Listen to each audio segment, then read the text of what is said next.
आज की कहानी है गलती की माफ़ी। शादी के 30 साल बाद आज उन्होंने बातों ही बातों में किसी बात से नाराज़ होकर सबके सामने कहा, तूने आज तक किया क्या है? सिर्फ घर पे खाना बनाना और बच्चों को संभालना, वह भी ठीक से नहीं कर सकी। बच्चे भी तुम्हारी सुनते कहाँ हैं? वो अपने मन की ही तो करते हैं। इतने सालों में तूने उनको कुछ नहीं सिखाया, तभी इतने बिगड़ गए हैं दोनों बच्चे। अपने पति की ऐसी बात सुनकर आज पूरी रात सुनीता को नींद नहीं आई। सुनीता सोचती रही, रोती रही और बुदबुदाने लगी, सच में मैंने आज तक किया ही क्या है? अगर मैंने आज तक इस घर के लिए सच में कुछ नहीं किया तो अब मेरा यहाँ रहने का कोई मतलब नहीं। कहाँ जाना है पता नहीं, मगर अब और नहीं। ये सोचते हुए सुनीता अपने पति विशाल को एक चिट्ठी लिखने लगी। मैंने आज पूरी रात सोचा कि तुम शायद सही कह रहे थे। आज तक मैंने किया ही क्या है? कौन हूँ मैं? क्या है मेरी पहचान? चाहती तो थी मैं भी आसमान में उड़ना, मगर उड़ने से पहले ही मेरे पंख काट दिए गए। सपना देखने से पहले ही सपना तोड़ दिया गया। बाबा ने कहा शादी की उम्र बीती जा रही है। मुझे पूछे बिना ही मेरी शादी करवा दी गई। बाबा का तो मानना बहुत बड़ा बोझ उतर गया। ससुराल में मेरे लिए हर कोई अजनबी था। अगर माँ ने सिखाया था कि अब यही तुम्हारी दुनिया है, यही तेरे अपने, अब इन सबको ही तुम अपने माँ बाबा और भाई बहन समझना। पति तेरे लिए परमेश्वर है, इनकी कही कोई बात मत टालना। सबको प्यार से देके अपना बना लेना। माँ की बात मान, मैंने सबको अपना बनाया। मुझे क्या पता पसंद था क्या नापसंद, इसके बारे में कभी सोचा नहीं। इतना लिखते लिखते उसकी आंख डबडबा उठी, अक्षर झिलमिलाने लगे। चश्मा उतारकर आंखें पोंछी, फिर लिखना शुरू किया।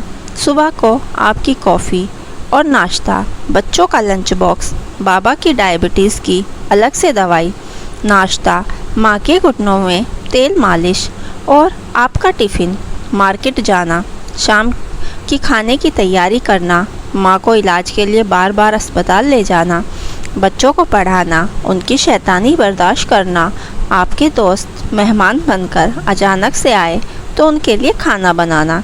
बस इतना ही तो किया मैंने, और क्या किया? इसलिए अब मुझे कुछ और करना है। अब मैं जा रही हूँ, ये तो नहीं जानती कि कहाँ जाऊँगी, मगर मुझे जाना है। पर तुम अपना ख्याल रखना। फिर सुनीता चिट्ठी टेबल पर रखकर चुपचाप घर से बाहर निकल पड़ी। सुबह होते ही बाबूजी अपनी दवाई, नाश्ता और अखबार के लिए बहू को आवाज़ देने लगे। उसके साथ ही माँ भी अपने घुटनों की मालिश के लिए बहू को आवाज़ देने लगी। बच्चे भी, माँ हमारा ब्रेकफास्ट कहाँ है? कोई जवाब नहीं। चिंता तो उठे ही, आज माँ कहाँ चली गई? इतना शोरगुल सुनकर सुनीता के पति की आंखें खुल गई। क्या हो गया? यह सोचते हुए वो बाहर आया। इतना शोर क्यों मचा रखा है? सुबह सुबह पापा, देखो ना, माँ कहीं दिख नहीं रही। हमको कॉलेज जाने में देरी हो रही है, अभी तक ब्रेकफास्ट भी नहीं किया। लगता है आज हमें भूखा ही जाना पड़ेगा। दूसरों ने कहा, मेरी किताबें भी नहीं मिल रही माँ, तुम कहाँ हो? बाबूजी ने आवाज़ लगाई, बहू ज़रा देखो तो मेरा चश्मा किधर है? माँ ने आवाज़ लगा रही थी, बहू मेरी मालिश की बोतल और दवाइयाँ कहाँ हैं? सारा घर जैसे बिखरा हुआ था। सुनीता का पति ज़ोर से चिल्लाया, सब लोग चुप हो जाओ, मैं देखता हूँ वो कहाँ है। यहीं कहीं होगी, कहाँ जाएगी? वो सुनीता को फ़ोन करने लगा, मगर उसका फ़ोन तो कमरे के टेबल पर ही पड़ा था। उसने देखा फ़ोन के पास एक चिट्ठी भी थी। उसे आश्चर्य के साथ बेचैनी भी होने लगी। उसने जल्दी से चिट्ठी खोल के पढ़ी। चिट्ठी पढ़ने के बाद उसे याद आया कि उसने कल शाम अपनी पत्नी को कैसे अपमान किया था, वो भी सबके सामने।